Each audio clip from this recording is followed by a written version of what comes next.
Good morning. I will shortly be seeing His Majesty the King to offer my resignation as Prime Minister.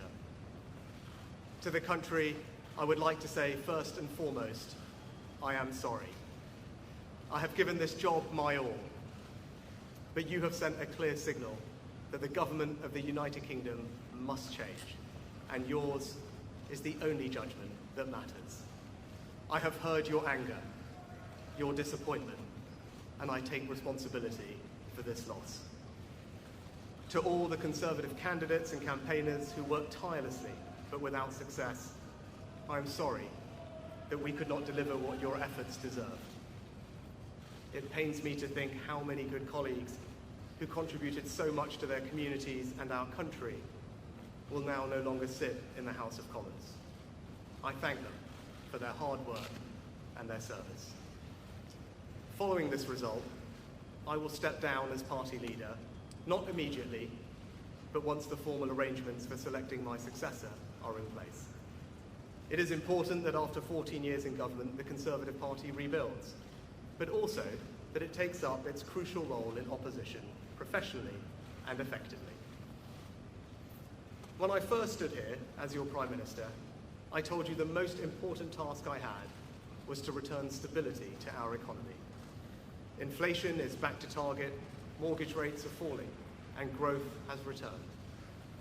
We have enhanced our standing in the world, rebuilding relations with allies, leading global efforts to support Ukraine, and becoming the home of a new generation of transformative technologies.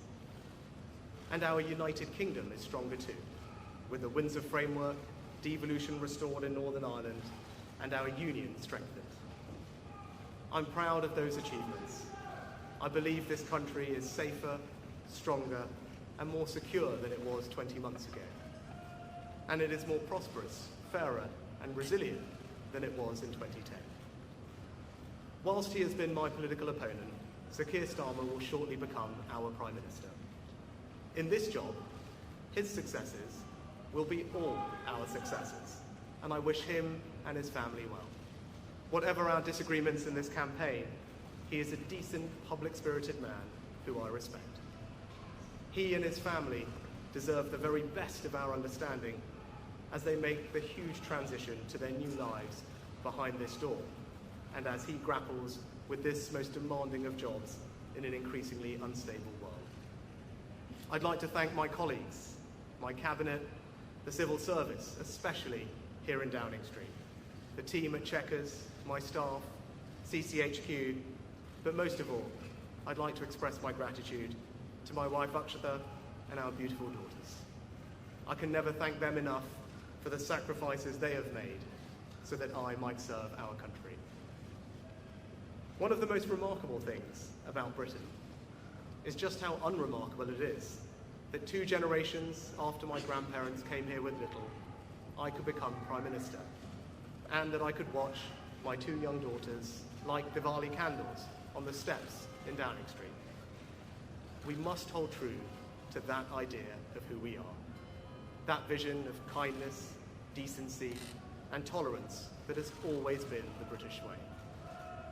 This is a difficult day, at the end of a number of difficult days. But I leave this job honoured to have been your Prime Minister.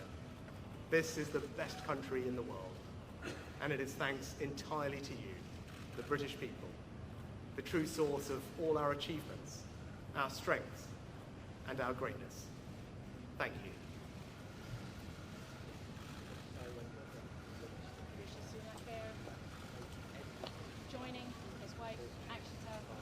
Rishi Sunak leaving Downing Street as Prime Minister for the final time after 20 months in office. In that speech, he began with a furrowed brow and a glint in his eye with an apology to the country, an apology to his party,